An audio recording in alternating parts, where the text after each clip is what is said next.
अस्सलाम वालेकुम नाज़रीन। नाज़रीन राजधानी टाइम प्रोग्राम सां गॾु मां आहियां गौर गांगरो। नाज़रीन सिंध में पाणी जी जेका खोट आहे तमामु शदीद थींदी पई वञे, जेतोणीक इरसा पारां जेका पाणीअ जी खोट आहे पंजाब ऐं सिंध जी उहा बराबरि ॾेखारी आहे, पर सिंध इरसा जे मेंबर पारां इहो एतिजाज कयो वियो त सिंध खे जेका पाणी जो हिसे जो आहे उहो नथो मिलियो वञे। जॾहिं त पाकिस्तान पीपल्स पार्टी जे सरबराह बिलावल भुट्टो ज़रदारी पिणु इन ते एतिजाज कयो, सिंध जे वॾे वज़ीर पिणु एतिजाज कयो आहे। जॾहिं त आबादगारनि पारां मुसलसल इहा हिकिड़ी किराए पई अचे त जेको इरसा पाणी जी खोट ॼाणाए रहियो आहे उनखां वधीक सिंध में पाणी जी खोट आहे। हिन वक़्तु बि जॾहिं पाणीअ जी पोख जी सीज़न शुरू थी वई आहे, मुख़्तलिफ़ फसलनि जी पोखाई थी रही आहे, उन वक़्तु पाणीअ जी खोट सबबि सिंध जे फसलनि खे पाणीअ जी फराहमीअ जो मसइलो मौजूदु आहे। सिंध जो वॾे वज़ीर मुराद अली शाह पिणु इन ते कंसर्न ज़ाहिर करे चुको आहे, पर वफ़ाक़ी हुकूमत हिन वक़्तु ताईं सिंध खे पंहिंजे हिसे जो पाणी ॾियण जे हवाले सां नाकाम थी चुको आहे। जॾहिं त न सिर्फ़ु पाणी जी खोट आहे, पर पाणी जी खोट सबबि सिंध में माहौलियाती मसइला बि तमामु घणा आहिनि।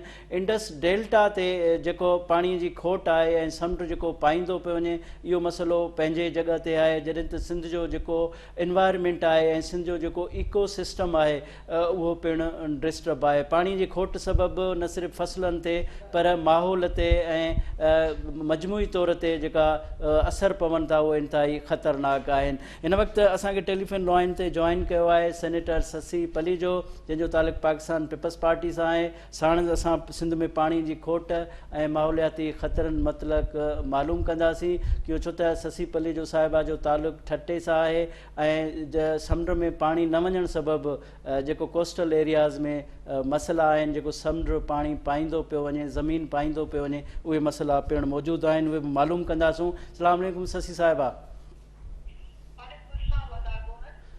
ससी साहिबा इहो ॿुधायो त सिंध में पाणीअ जी खोट आहे, हीअ जेको हलंदड़ फसल आहिनि उनजी पोखाई बि ॾुखियाई थी आहे।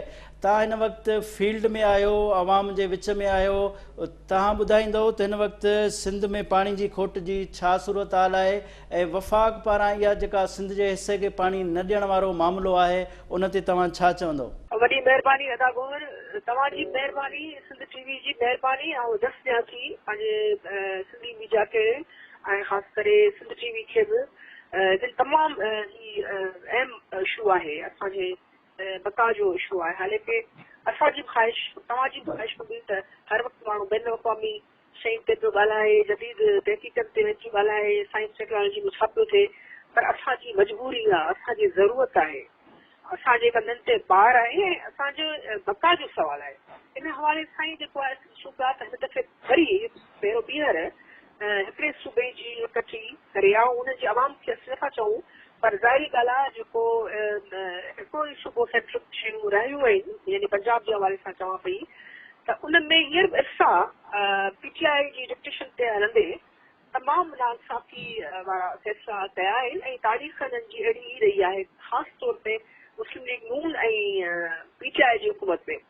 हाणे हिन वक़्तु बि जेको 91 अकार्ड में तव्हांखे असांखे पंहिंजे हिसे जे हवाले सां या डेल्टा जी तबाही जेका आहे या सिंध में जेको सींट्रियल आहे या माहौलियाती आहे, माहौलियाती तबाही ते त पोइ असीं ॻाल्हायूं, उहो त इलाही नुक़सानु थियो आहे हुनखे।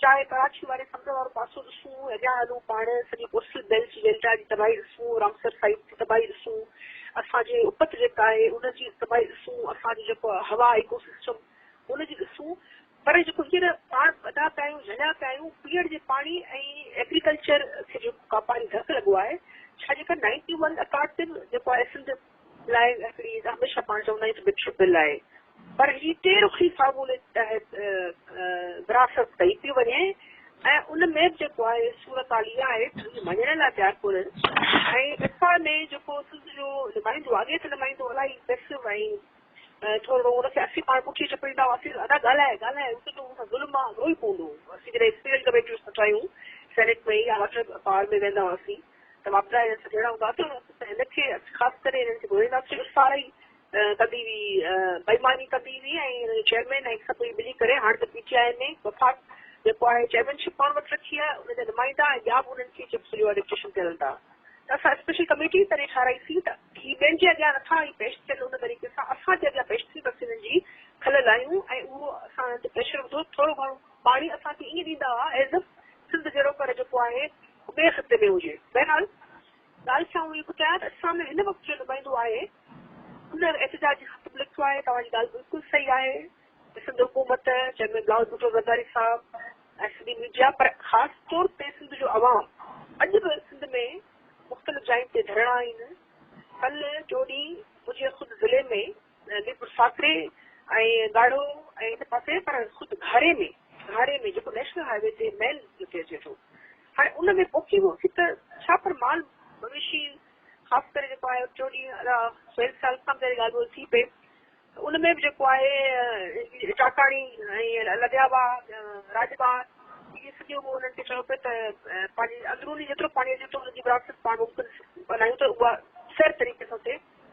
उन्हनि जो बि इहो हो त जेको आहे कोटली डाउन स्ट्रीम खे सफ़ा सूरत हाल ख़राब त हीअ जेको ॿुधाइनि था त पंजाब में ही चवनि था त एतिरो परसेंट जेको आहे इहे अघ ग़लति आहिनि। पंजाब में 2 खां घटि शॉर्टेज आहे जेका ॿिनि ॾींहंनि में उहा थींदी आहे। पंजाब सभई बाया मुसलसल ऐं चश्मा जल लिंक केनाल जेका फ्लड केनाल आहिनि। पंजाब जेको आहे हींअर वॾो थोरो करे चए थो त मंगला मां बस खे पाणी खणी था ॾियूं छो त उहो दरबेला मां थींदो आहे पर पंजाब पंहिंजा अघ ख़र्ब शेयर नथो करे।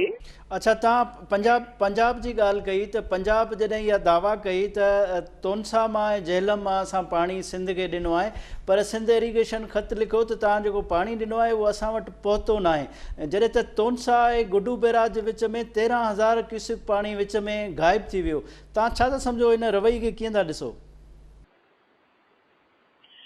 ही रवैयो बिल्कुलु ही सुबह विढ़ाइण वारो रवैयो आहे। सिंध में मुख़्तलिफ़ जायुनि ते क़तल थी चुका आहिनि। घर में यानी भाईटे ऐं चाचे जहिड़े में पाणी जे वारे खां क़तल थिया आहिनि। कबीलनि में क़तल थियण वारी नौबत आहे। सूरत हाल तमामु ख़राब आहे ऐं आउं चवां थी पीअण जो पाणी कोन्हे त माना शदीद ख़ासि करे तव्हांजो ही सॼो बेल्ट जेको आहे असांजो जिते ॻोठ आहे कोस्तान उते त उहो पाणी जी इलाही खोट आहे तमामु मुसलमाननि पती आहे। पाणी हुनमें अञा ताईं जेको आहे सिस्टम कोन ठही सघियो आहे पर ही पंहिंजो साहिली जेको आहे पटी आहे जेका तव्हांजी ब्लू इकोनॉमी में कंट्रीब्यूट करे थी। तव्हांजा माईगीर तव्हांजी माहौलियात जेको कुझु न कुझु जेको बैलेंस रखियो इकोसिस्टम में आहे उहो असांजो 25 जा माण्हू आहिनि पर हाणे उते डिस्प्लेसमेंट इमिग्रेशन जेका माइग्रेशन खे पंहिंजे असां इशू खणंदा रहिया आहियूं। सेनेट में मुसलसल सेनेट जी रिकमेंडेशन जेके असां कमेटियूं ॾिनियूं आहिनि पर हींअर तव्हांजो कैची बंदर घोड़ाबाड़ी ॻाढ़ो खारो छाण शाह बंदर अली बंदर वदीन वारा इलाइक़ा जावल जा भाई पटी वारा इलाइक़ा तव्हांजो पूरी पटी जेका आहे स्टीम फ्यूजन त थिए पियो पर पीअण जो पाणी उन ते न आहे। जेका तव्हांजी दासी शाख आहे या जांबा इवन साकरे वारो पासो इवन तव्हांजे जेका शहर आहिनि हिन पासे उते मालवंद जी ॻाल्हि कोन कयूं जेका कल्ह मिनिस्टर आहे हिन जो पंहिंजो एजुकेशन जो सोहेल साहब उन जेको चयो आहे त ही पाणी कोन्हे खंड चांवर ऐं कणिक जी खोट पैदा थी वेंदी ऐं थिए पई त इहा हक़ीक़त आहे। ख़ासि करे सिंध जेको बि उपाय थी शदीद हू वीचारा हिकिड़ा त जेको उन्हनि ते ॿार टैक्सिस जो उन्हनि जो अञा बि पीटीआई चए ते वॾो काश्तकारनि ते ऐं ज़रात ते ॿार एमसीएम टाइप माण्हू बि चवनि था लास्ट बजट में कुझु कोन कयो असांजी रिकमेंडेशन उन्हनि दूर करे छॾियो। हिन दफ़े तव्हां ॾिसो त जेको आहे उहो जेको हारी आहे हिकिड़ो पाणी माना फुड़े लाइ उहो आहे पंहिंजे धीअ जा रेच विकिणी उहो पतू मसला ॿिया सॼा हिननि बेतबारी हालतुनि में बि जेको उपत में हू पंहिंजी आज़माइश खां गुज़री उहो हुन में कंट्रीब्यूट करे थो त उनखे हिसे जो पाणी त जेको आहे सिंध खे उहो मिलणु खपे।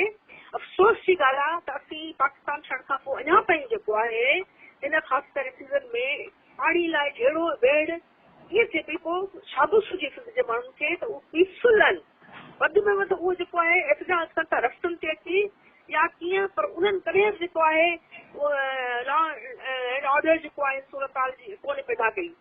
आउं सम्झां थी त ही माण्हू आहिनि जेके सरहदनि जी तहफ़ुज़ कनि था असांजे लॉ एनफोर्सिंग इदारनि सां गॾिजी माइगीरो हुजनि असांजे साहिली पट्टी जा माण्हू हुजनि या इवन सॼे सिंध में कोटली डाउन स्ट्रीट में त पीअण जा पाणी कोन्हे अगरि गुजरू खां पोइ बि तव्हां ईंदा त इलाही हुननि ते जेको आहे इवन हिन पासे हुन पासे जेको आहे तव्हां जामशोरे खां हुन पासे बि वञो तव्हां उते बि कबर शहदाद कोर्ट में तव्हांखे जेको आहे इलाही मसला पाणी जा वारे असां वटि पीअण जो पाणी आहे सिंध में। अच्छा तव्हां तव्हां इंडस डेल्टा जी ॻाल्हि कई, ज़ाहिर आहे तव्हांजो तालुक बि ठटे सां आहे, साहिली पट्टी सां आहे।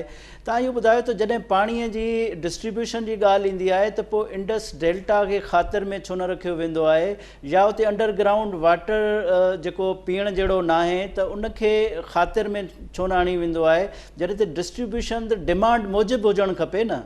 तव्हां छा चवंदव? बिल्कुलु बिल्कुलु। हिकिड़े पासे जेको आहे तव्हांजी डेल्टा मैंग्रोव तव्हांजी जेका फस्ट सेफगार्ड थियनि था ओॾे ऐं ॿियनि माहौलियाती जेके आहिनि मसइला आहिनि उन हवाले सां कुदरती आफ़तनि खे उहो बचाए सघनि था, गर्मी जी पद में बि जेको आहे उहो हुनखे बैलेंस करे सघनि था। तव्हांजो इकोसिस्टम बर्बाद थिए थो, तव्हांजो सीड फ्यूल तव्हांजे पेरनि जे हेठां ज़मीन खिसकाए पई खिसकाए पई, ऐं पर डे जी बुनियादनि ते जेको आहे तव्हां सम्झो त 70-80 एकड़ ज़मीन वेंदी हुजे ऐं उन हवाले सां अञा ताईं पंहिंजो सरकरे खे मसइलो हल कोन थियो आहे त इहा समुंड में ज़मीन वञे पई। छा इहो पाकिस्तान जो हिसो न आहे? पाकिस्तान जो हिसो आहे, very much part of Pakistan, it is part of Pakistan, it is Pakistan. उहो उन ते जेको आहे जीअं असीं ग्लेशियर्स ते वेही पाकिस्तान जो महफ़ूज़ कंदा आहियूं, नादर या सरहदुनि ते, छा हीअ हिते हेॾो नुक़सान थिए पियो? ऐं माहौलियात जे हवाले सां समूरी पट्टी आहे पाकिस्तान जी, इहा आहे न, कोस्टल बेल्ट इहो ई आहे न। तव्हांजो 5 या 7 नंबर ई वॾो डेल्टा आहे तव्हांजो, जेको तव्हांजी सॼी शइ खे तव्हांजी जेको कोस्टल कोस्ट साइन तव्हांजी कोस्ट जेको आहे लाइन आहे तव्हांजी इकोनॉमी आहे, अञा वॾो पोटेंशियल आहे।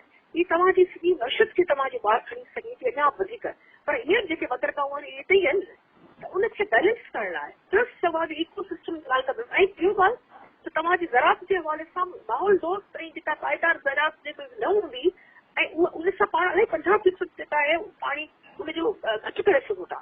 हाणे उनमें जेको आहे ग्लेशियर्स जेके उहे आस्ते आस्ते आस्ते उनजो पाणी केसि ताईं हलंदो? हिते त तव्हां लाइनिंग ऐं केनाल पका करण जो ऑप्शन ज़रूरु आहे, पर वॾे में वॾो माहौलियात लाइ इंसान लाइ माण्हुनि लाइ इहो आहे त तव्हां पाणी छोड़ कयो, जेल में छोड़ कयो तव्हांखे रुॻो बोर्ड वारी ज़रूरतनि में छो असांखे बोड़ियो था? तव्हां जेको आहे उनमें घटि में घटि जेको बचाइण लाइ बि तव्हांजे माहौलियात जे हवाले सां कराची जी जेको आहे उहा गंदगी हुजे सामूंडी या डेल्टा जो ख़राब थियणु हुजे, इहे ॿई उनखे तव्हां जेको आहे मसइला आहिनि। पर तव्हां उते असां जॾहिं माहौलियात जे बारे में कॉकस चयो त कॉकस में जॾहिं असां मिनिस्ट्री खां माहौलियात जी मिनिस्ट्री जेका आहे उन खां पुछंदा हुआसीं त बाबा ही सामूंडी पट्टी में तव्हां पाणी जी वक़्त खे ठीकु बनायो त माहौलियात जो मसइलो आहे, चवंदा त बाबा इहो मसइलो ई न आहे, माहौलियात जो वॾे में वॾो मसइलो ई इहो आहे। हा ठीकु आहे, तव्हां दुरुस्त चयो था ससी पलूजो साहिबा, तव्हांजी वॾी महिरबानी, तव्हां असांखे टाइम ॾिनो। नाज़रीन हिते वठूं था मुख़्तसिर ब्रेक बाद हाज़िर थींदासीं।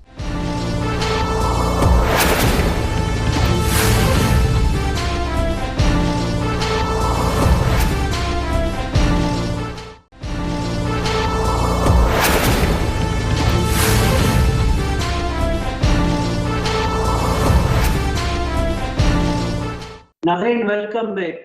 नाज़रीन हिन वक़्तु वीडियो लिंक ते असांखे जॉइन कयो आहे डॉक्टर हसन अब्बास, जेको पाणी जे मामलनि जो माहिर आहे। अस्सलाम वालेकुम डॉक्टर साहब। जी वालेकुम सलाम।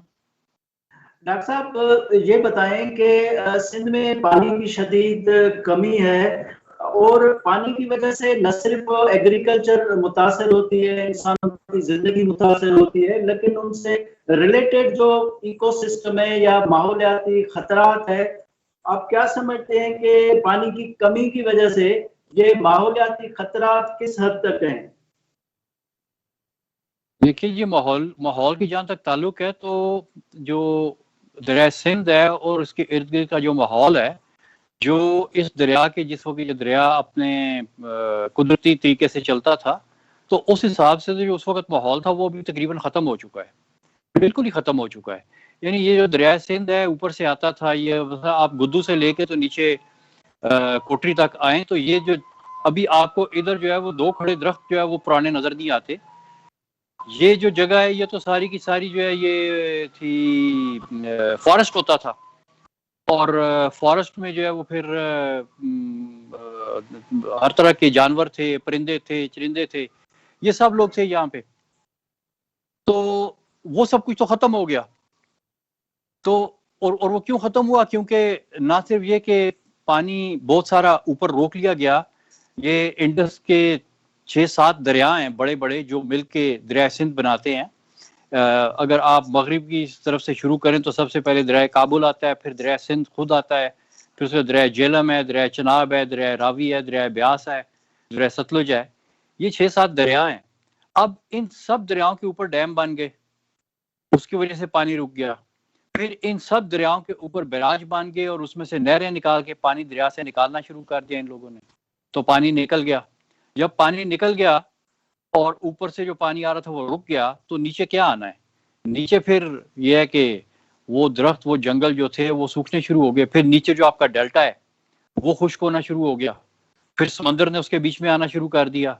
फिर जो आपका मैंग्रोव का फॉरेस्ट था वो खत्म होना शुरू हो गया। फिर वहां पे जो लोग रहते थे, जो खुशहाल थे, तो उनमें ऐसे ऐसे गुर्बत आनी शुरू हो गई। फिर गुर्बत इस हद तक आ गई कि अब ये मुमकिन ही नहीं रहा कि उसको वो लोग जो हैं उनको उनको उनके पास रोजगार कोई नहीं रहा। अब वो अपने रोजगार की खातिर उनको ये तिमर के जंगलात काटने पड़ते हैं। अपने जानवरों को खिलाने के लिए उनके पास चारा कोई नहीं है, वो तिमर के दरख्त उसको खिलाते हैं। एक ये मतलब है कि ये इंसानों की रीजन हो गई, ये एंथ्रोपोजेनिक रीजन हो गई कि तिमर के जंगलात कम हो रहे हैं।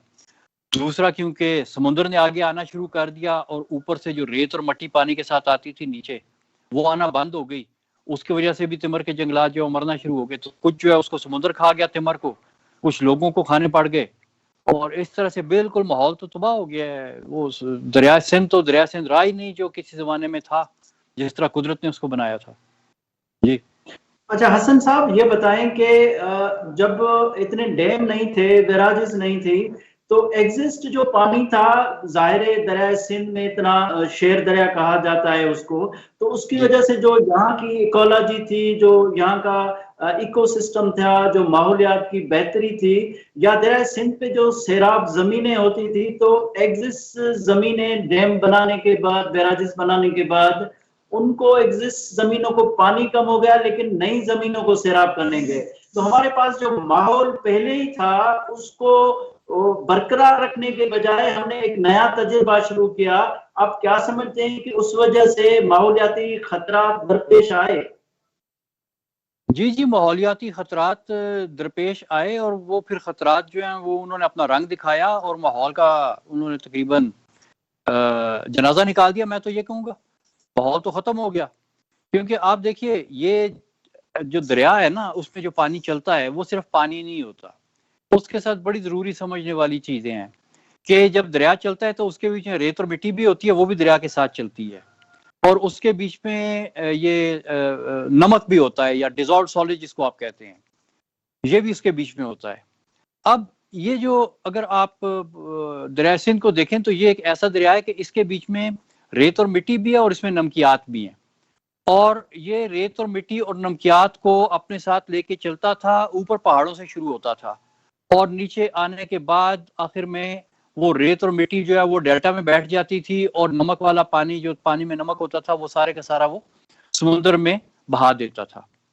जो तहकीकात अभी तक हुई हैं, जो लोगों ने रिसर्च किया, उसके मुताबिक तकरीबन हर साल दरिया सिंध में 50 मिलियन टन से ज्यादा नमक पानी के बीच में घुला हुआ निकल के समुद्र में जाता था। अब जिस वक्त आपने उस पानी को समुद्र में जाने से रोक दिया है, तो उसके रुकने के बाद क्या हुआ है कि आपका जो नमक जो समुद्र में जाता था दरिया में से, दरिया के पानी में घुल के, अब वो नमक समुद्र में नहीं जाता, वो पीछे कहीं नहरों में रह जाता है, जमीन में रह जाता है। और आपका जो मुआशरा है ना, इंडस बेसन, उसमें हर साल तकरीबन 50 मिलियन टन नमक का इजाफा हो जाता है। ये आपकी जमीन में, मट्टी में, दरियाओं में होता है हर साल। 50 मिलियन टन नमक थोड़ा नहीं है, हर साल आ रहा है। और उसके बाद जो मट्टी आती थी, जो रेत आती थी, उसको सबसे पहले तो डैम रोक लेते हैं। फिर उसके बाद में जो आगे आती है, हर बैराज के पीछे वो मट्टी रुकनी शुरू हो जाती है। अब जब डैम में मट्टी रुकती है तो वो डैम जो आपने बिलियंस ऑफ डॉलर्स के कर्जे लेके बनाया, उस डैम में जो आपने पानी का जखीरा किया, उसके बीच में मिट्टी भर गई।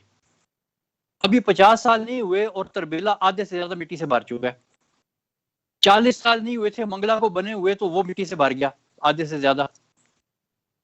तो एक तो जो आपने इतने महंगे महंगे कर्जे लेके इंफ्रास्ट्रक्चर बनाए हैं वो खत्म हो गए इसी मिट्टी से। फिर ये मिट्टी दरिया के बीच में बैठनी शुरू होगी, क्योंकि आपने हर दरिया के बीच में 5-5, 6-6 बैराज बना दिए। अब वो जब दरिया के नीचे बैराज के पीछे मिट्टी बैठती है तो वो किधर बैठ रही है? वो दरिया के बेड के ऊपर बैठ रही है। जब दरिया के बेड पे मिट्टी बैठ गई तो दरिया का जो साइज है वो छोटा हो गया। फिर जो पीछे से सैलाब आता है, वो सैलाब जो है वो आपको जो है वो आपके जो दरिया से बाहर निकल आते हैं, क्योंकि दरिया के नीचे तो मिट्टी बैठ गई है। तो जो छोटा सैलाब है अब वो भी तबाही मचा रहा है। फिर ये मिट्टी जो दरिया में बैठ रही है, डैम्स में बैठ रही है, इसमें से जो दरियाओं में से आपने पानी निकाला नहरों में, उसमें भी बहुत सी मिट्टी चली गई। उस मिट्टी की आप फल सफाई कर करके जो है वो आपका बेड़ा गर्क हुआ होता है। हर साल आपको फल सफाई करनी पड़ती है। वो मिट्टी भी जो नहरों में जाती है उससे भी आपको मुसीबत पड़ती है। उसके बाद जो मिट्टी जहां पे कुदरत लेके आती थी, जो इंडस का डेल्टा था जहां पे ये मिट्टी आती थी, अब वो मिट्टी वहां पे नहीं आती। उसके नतीजे में क्या है, अभी मैंने थोड़ी देर पहले बात की कि आपका जो डेल्टा है उसको समुद्र ने खाना शुरू कर दिया। और समुद्र कोई थोड़ा सा नहीं खा रहा, ये तकरीबन हर रोज के तकरीबन 95-96 एकड़ जो है वो हर रोज के खा रहा है। आपके ये शहर थे केटी बंदर, केटी बंदर का जो असल शहर था वो अभी समुद्र के बीच में 70 किलोमीटर पे है, और जो अभी वाला है उसको भी समुद्र जो है वो लहरें उसको जो है वो खाने की कोशिश कर रही हैं। कितनी देर तक वो खड़ा रह जाएगा? केटी बंदर अब ये तीसरा केटी बंदर है। इसी तरह से बाकी जो थे शहर इधर तकरीबन कोई मेरे ख्याल में 17-18 बंदरगाहें थी किसी जमाने में। ये जब मुगलों का जमाना था, सिंध में ये करोड़ा तालपुर वगैरह की हुकूमत थी, उस वक्त इधर कोई 17-18 बंदरगाहें बनी हुई थी सिंध की जो डेल्टा की क्रिक्स थी इनके ऊपर।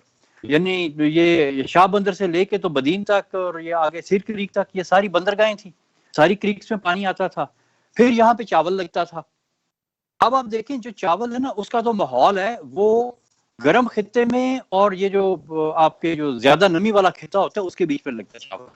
और जो आपका सिंध का डेल्टा है इसके बीच में पानी भी होता था और नमी भी होती थी और बेहतरीन चावल लगता था यहाँ पे। अब क्या है कि जिन जगहों पे चावल नहीं लगता था ऊपर शुमाल में, आपने वहां पे नहरें बनाई और उधर चावल लगाना शुरू कर दिया। और अब आज सिंध के जो एडमिनिस्ट्रेटर्स हैं, जो पानी के मैनेजर्स हैं, वो किसान के आगे हाथ जोड़ेंगे, खुदा का वास्ता तुम चावल ना लगाना क्योंकि चावल में पानी बहुत ज्यादा लगता है। तो ये सिलसिला जो है ना, इन्होंने जो डेवलपमेंट हुई है पिछले तकरीबन 170 साल की जो डेवलपमेंट हुई है उसमें इन लोगों ने माहौल को देखा ही नहीं है। माहौल का इन्होंने बिल्कुल जो है वो सोचा भी नहीं है और बस एक एक करके ये प्रोजेक्ट करते गए। इन्होंने नहीं सोचा कि एक प्रोजेक्ट करेंगे दूसरा प्रोजेक्ट करेंगे इनका आपस में क्या ताल्लुक होगा। हर प्रोजेक्ट इधर आइसोलेशन में हुआ है, कोऑर्डिनेशन नहीं है। तो उसकी वजह से एक एक करके जो है वो चीजें खराब होती गई हैं और होती चली जा रही हैं और अभी भी हम उस इंटीग्रेशन की तरफ नहीं आ रहे जो इस पूरे रिवर बेसिन के लिए जरूरी थी। जी ठीक है डॉक्टर हसन अब्बास साहब, बहुत शुक्रिया। आपने एक महराना पानी के हवाले से और माहौलियात खतरात के हवाले से इनपुट आपने दिया। Thank you very much. नाज़रीन हिते वठूं था मुख्तसर ब्रेक।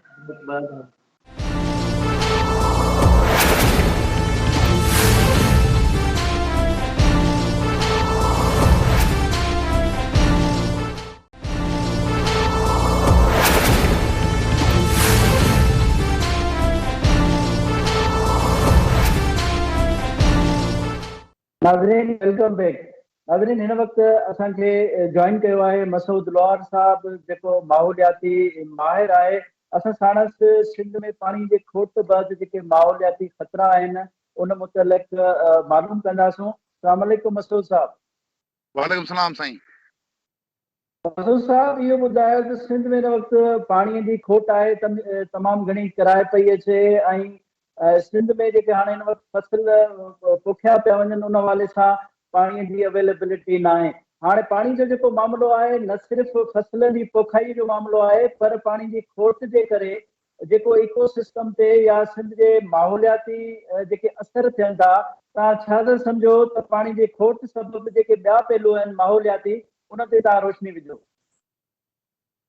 ॾिसो पाकिस्तान जेको आहे न उहो हूं बि 7 नंबर ते रैंक आहे पाकिस्तान जी, त माना वाटर शॉर्टेज मुल्क आहे त असां वटि माना इहा हिकिड़ी इहा सिचुएशन आहे। ॿियो या त दरियानि ते जेके पाणी जे विर्छ जा मामलात जो जेको डायनामिक्स आहे, डैम्स ठहण न ठहण, इहे जेके शयूं आहिनि, उहा हिकिड़ी आउं सम्झां थो इन ॿियनि दोस्तनि बि ॻाल्हायो हूंदो। पर हाणे आउं जंहिं ॻाल्हि खे हाईलाइट करणु चाहियां थो उहो इहो आहे त तव्हां इहो बि ॾिठो हूंदो त जीअं मींहुं पवंदो आहे त असांजा शहर पिया ॿुॾंदा आहिनि, हर ॻोठ में ॿोॾि हूंदी आहे, रोड ॿुॾल हूंदा आहिनि। त उनजो मतिलबु इहो आहे त असां रेन वाटर हार्वेस्टिंग कोन था करियूं। असां जेकॾहिं रेन वाटर हार्वेस्टिंग करियूं त असांजा एक्यूफर बि रिचार्ज थी वेंदा ऐं काफ़ी जॻहियुनि ते जेको पाणी आहे उनखे माण्हू जेको आहे उनजो एफिशिएंट यूज़ बि करे सघे थो। बाक़ी माहौलियाती असरात बाक़ाइदा पइजी चुका आहिनि। तव्हां ॾिसो त असांजी डेल्टा सॼी जेका इंडस डेल्टा आहे उहा 10% बि हाणे कोन्हे रही। सॼी जी सॼी जेका आहे उहा ख़तम थी वई आहे। उनमें पाणी न अचण खां वधीक सिल्ट जो न अचणु आहे। उहो हिकिड़ो तव्हांखे डॉक्टर हसन अब्बास बि ॿुधायो हूंदो त उहो जॾहिं डैम जो हिकिड़ो जेको डैमनि जो ख़राबु असरु जेको हूंदो आहे इहो हूंदो आहे त पाणी में सिल्ट जेका आहे उहा उते रहिजी वेंदी आहे ऐं डाउन स्ट्रीम सिर्फ़ु पाणी अची वेंदो आहे, सिल्ट मथे रहिजी वेंदी आहे। त इहा उहा डायनामिक्स आहे जंहिं जे करे असांजी हिन मुल्क में ज़ाहिर आबादियुनि ते ऐं फसलनि ते ऐं इवन फूड शॉर्टेज जो बि इशूज़ थी सघनि था जेकॾहिं इहो मामिलो ईअं ई परसिस्ट कंदो रहियो त। मसूद साहब इहो ॿुधायो तव्हां इंडस डेल्टा जो असां जेकॾहिं ज़िक्र कयूं त जॾहिं बि पाणीअ जी विरासत थींदी आहे त पोइ इंडस डेल्टा खे नज़र में न रखियो वेंदो आहे। या जीअं सिंध में या इवन कोस्टल एरियाज़ में जेको अंडरग्राउंड वाटर आहे, खारो पाणी आहे, त ज़ाहिर आहे जॾहिं विर्छ थिए थी त उनमें उनखे जेकॾहिं असां ख़ातिर में न आणींदासूं त इहा जेका नज़र अंदाज़ करण वारो पहलू आहे उनखे तव्हां कीअं था ॾिसो? बाक़ाइदे ॾिसो सभ खां वधीक आउं तव्हांखे हिकिड़ो मिसाल ॾियां। असां हिते क्लिफ्टन अर्बन फॉरेस्ट तव्हां ईअं न उते ई वेठो आहियां ऐं तव्हां मुंहिंजे पोयां ॾिसी सघंदा हूंदो त तव्हांखे डॉलमेन वारी बिल्डिंग बि नज़र ईंदी हूंदी ऐं पोयां लॻल वण बि नज़र ईंदा। हाणे इहा सॼी एफर्ट 4-5 महीननि जी आहे। हिते ई असां 6 डिप्रेशन्स आइडेंटिफाई कया आहिनि जंहिंमें मींहुं पवण खां पोइ पाणी जमा थींदो आहे ऐं उहो 4-5 महीननि ताईं उहो मिठो पाणी जूं उहे ढंढूं हिते मौजूदु आहिनि हिन क्लिफ्टन जी एरिया में। हाणे असां उहे सभु रिस्टोर पिया करियूं त नेक्स्ट जेको मींहुं ईंदो त उनमें इहे सभु मिठे पाणी ढंढूं थी वेंदियूं। जॾहिं पाणी हिते बीहंदो त हिते एक्यूफर रिचार्ज थींदो। ऐं मुंहिंजी इहो अंडरस्टैंडिंग आहे त हीअ जेकॾहिं 2 सालनि ताईं ईअं असां हार्वेस्ट कंदा रहियासीं त हिते ई जेको आहे एक्यूफर रिचार्ज थी वेंदो, मिठो पाणी समुंड जे किनारे ते ई मिठो पाणी अची वेंदो। इहे साॻियो कमु जेको आहे असां ॿियनि डेल्टा जे अंदरि बि काफ़ी जॻहियुनि ते करे सघूं था। 99 जे साइक्लोन में 200 डिप्रेशन्स जेके हुआ इंडस डेल्टा में बदीन, सुजावल, ठट्टा ऐं पंहिंजो कराची जे ज़िलनि में उहे 200 डिप्रेशन्स माना डिग्रेड थी विया छाकाणि साल्ट्स मथे अची विया त ख़राब थी विया। उन वञा 2 ढंढूं असां UNDP जे हिकिड़े प्रोजेक्ट में 2017 या 18 में असां रिहेबिलिटेट कयूं, छछ जहान ख़ान ऐं छछ सुलेमान ख़ान। तव्हां उहो वञी ॾिसो रिहेबिलिटेट थी वियो। त हाणे ॾिसो इहे नंढिड़ियूं नंढिड़ियूं एक्टिविटीज़ आहिनि। रुॻो इहा हिकिड़ो रिटोरिक हूंदो न, घोड़ाड़े पाणी कोन्हे, घोड़ाड़े पाणी कोन्हे, घोड़ाड़े पाणी जेकॾहिं पंजाब चोरी करे थो त वरी हिते हेठां वारी ॿियनि घटि कई आहे छा? डाउन स्ट्रीम आऊं बदीन डिस्ट्रिक्ट जो आहियां, सॼी असांजी जेको एरिया आहे एक्सट्रीम असांखे हुते पाणी जी डिफिकल्टी हूंदी आहे, पीअण जो पाणी कोन हूंदो आहे। ऐं उहो पाणी जेको आहे पंजाब जी चोरी खां मथे त अप स्ट्रीम वारा जेके ज़मींदार असांजा जेके मारूड़ा, जहांगीर ऐं सांगीड़ा आहिनि उहे था खाइनि। इहा ईअं सिर्फ़ु ईअं कोन्हे त तव्हां फिगर पॉइंट खे हिकिड़े तरफ़ करे ऐं तव्हां चओ। ऐं इहो हाईलाइट इहा ॻाल्हि करणु चाहियां थो त इनोवेटिव हिकिड़ो प्रैक्टिकल प्रैग्मेटिक को ॿियो तरीक़ो बि मैनेज करे सघे थो जंहिंसां वाटर खे कंज़र्व करे सघे थो। एक्यूफर रिचार्ज थींदा त मामला सेट थींदा, एक्यूफर रिचार्ज न थींदा त दरियाए सिंध जे अंदरि खारो पाणी जेको आहे उहो ठटे जी पुल ताईं छा सुंड ताईं अचे थो। हाणे तव्हां अंदाज़ो करे सघो था त अप स्ट्रीम दरियाए सिंध में खारो समुंड जो पाणी सूंडा ताईं मूं पाण ॾिठो आहे मथे ईंदो आहे। Over to you. हा मसूद साहब इहो ॿुधायो त हाणे असां वटि पाकिस्तान में जेको पाणी जो मेन सोर्स आहे उहो दरियाए सिंध आहे ऐं दरियाए सिंध जी जेका सिहत आहे या बका आहे उन ते सवालिया निशान आहिनि। तव्हां छा था सम्झो त दरियाए सिंध खे नज़रअंदाज़ करण सां त केतिरो नुक़सानु असां हासिलु कयो आहे या दरियाए सिंध ते जेकॾहिं असां फोकस कयूं उन जा जेके तारीख़ी वाक़िरा आहिनि उनखे नज़र में रखूं या माहौलियाती ख़तरा या इको सिस्टम आहे जेको उनखे नज़र में रखूं त तव्हां छा सम्झो त ख़ुदि जेको दरियाए सिंध आहे उहो पाकिस्तान जे सैराब करण लाइ या माहौलियाती बहितरी लाइ काफ़ी न आहे ऐं उनखे जेको नज़रअंदाज करण वारो जेको पहलू आहे उनखे कीअं था ॾिसो? ॾिसो हिकिड़ो त लीडरशिप विजन लेस आहे, ॿियो वरी अफलातून घणा पैदा थी विया आहिनि, माना कंसल्टेंट्स, डेवलपमेंट स्पेशलिस्ट, वाटर जा माहिर। हाणे उहे मोलाई जेके आहिनि उहे होलिस्टिक अप्रोच उन्हनि जी आहे कोन। उहे छा था कनि, जेका एडवाइज़ ॾियनि था लीडरशिप खे उहो हुन ते लॻी था वञनि। तव्हांखे यादि हूंदो परवेज़ मुशर्रफ जी स्टेटमेंट, तारीख़ मशहूर ज़माना, त जेको समुंड में पाणी वञे थो उहो ज़ाया पियो थिए। हाणे अकल ॾिसो, इहा जेकॾहिं लीडरशिप हूंदी, उहो लीडरशिप खे बि कंहिं डेवलपमेंट जेके माण्हू इहो ॿुधायो हूंदो त पाणी ज़ाया पियो थिए। हुनखे इहा ख़बर ई कोन्हे त तव्हांजी इकोलॉजी, असांजो इंडस डेल्टा या इंडस इको सिस्टम जेको आहे दुनिया जे 200 इको सिस्टम्स में आहे, ऐं उहो जेको मॉनसून या मींहुं पवण जा जेके बि सॼे डायनामिक्स आहे उहो इंडस डेल्टा रेगुलेट करे थी। हिमालय जे इंडस वैली जे इम्पैक्ट इहो उनजो आहे। हे जेके एरेटिक तव्हां ॾिठो आहे त जेके मींहं जा बेमुदाइदा मींहं पिया पवनि, या साइक्लोन्स या मिनी साइक्लोन जी पिशावर में 2014-15 में आयो, या फ्लड आई जेका पंजाब जे काफ़ी ज़िलनि में 2014 या 15 में, मूंखे एतिरी यादि कोन्हे। त इहो सभु छा थो करे शो करे? इहो शो इहो थो करे त तव्हांजी डेल्टा सॼी ख़तम थी वई आहे, डेल्टा रहंदी कोन। तव्हां इंडस वैली कंट्री आहियो, जेकॾहिं तव्हां इंडस खे ई इग्नोर कंदव त बाक़ी रहंदो छा? ऐं तव्हांखे हिकिड़ी ॿी बि इंट्रेस्टिंग ॻाल्हि ॿुधायां त मूं ऐं डॉक्टर हसन अब्बास असां काफ़ी गॾिजी ट्रेवल कयो आहे डेल्टा में, अपस्ट्रीम में बि। ऐं असां हिकिड़े दफ़ा डेल्टा में ऐं डॉक्टर हसन अब्बास वियासीं त सिंध में हिकिड़ो दरिया सिंध में इंडस डेल्टा वारी एरिया में, डिस्ट्रिक्ट सुजावल, डिस्ट्रिक्ट ठट्टा में हिकिड़ियूं नंढड़ियूं नंढड़ियूं नदियूं आहिनि, ढंढूं आहिनि, जिनखे कोरी चइबो आहे। डॉक्टर हसन अब्बास चयो त हिनखे अंग्रेज़ी में ऑक्सबो रिवर चइबो। उहे कोरियूं हूंदियूं आहिनि जंहिंमें ॿोॾ वक़्तु पाणी अची जमा थी वेंदो आहे, पोइ जॾहिं ॿोॾ समुंड मां दरिया मां लही वेंदी आहे त उहो पाणी हुन मौजूदु रहंदो आहे, उहो अक्विफर खे रिचार्ज कंदियूं आहिनि। बल्कि काफ़ी जॻहनि ते डेल्टा में त इरिगेशन सिस्टम, तव्हां मूंखे इहो ॿुधायो, उन कोरियन वारो इहो मौजूदु, या पाण छन चवंदा आहियूं, छछ चवंदा आहियूं, ऐं इवन इहो पाण जेके हुनखे मतिलबु मुख़्तलिफ़ में सिंधी में नाला आहिनि, उहे ऑफशूट्स जेके आहिनि पुराणनि दरियानि जा डिप्रेशन्स आहिनि, या पुराणनि दरियानि वहकरनि जा वॾा कुन आहिनि, उनमें पाणी मौजूदु रहे थो। उहे अक्विफर रिचार्ज करण जा नेचुरल आहिनि।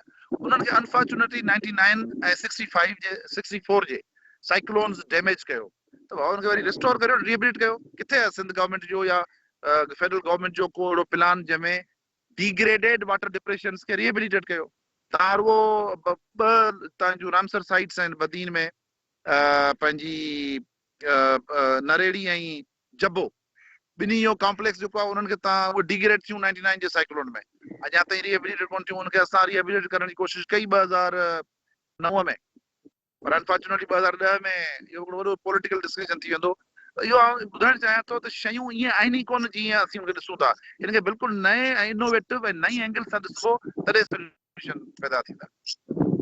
अच्छा, मसूद साहब इहो ॿुधायो त पाणी जी खोट सबबि जेको बायोडाइवर्सिटी जो लॉस आहे, तव्हां उनखे कीअं था ॾिसो, उन जा इम्पैक्ट फेस कीअं था ॾिसो, ऐं उनजो जेको डैमेज कंट्रोल आहे उहो असां कीअं करे सघूं था? साईं, स्टेट ऑफ इमरजेंसी अथव। 80% तव्हांजा फिश रिसोर्सिस ख़तम थी चुका आहिनि। आउं कोन थो चवां, पाकिस्तान गवर्नमेंट, तव्हां लाइफ स्टॉक फिशरीज डिपार्टमेंट खां पुछी वठो, सिर्फ़ु 20% तव्हां हाणे फिश बची आहे। असां हिकिड़े इंतिहाई क्रिटिकल फेज़ में आहियूं।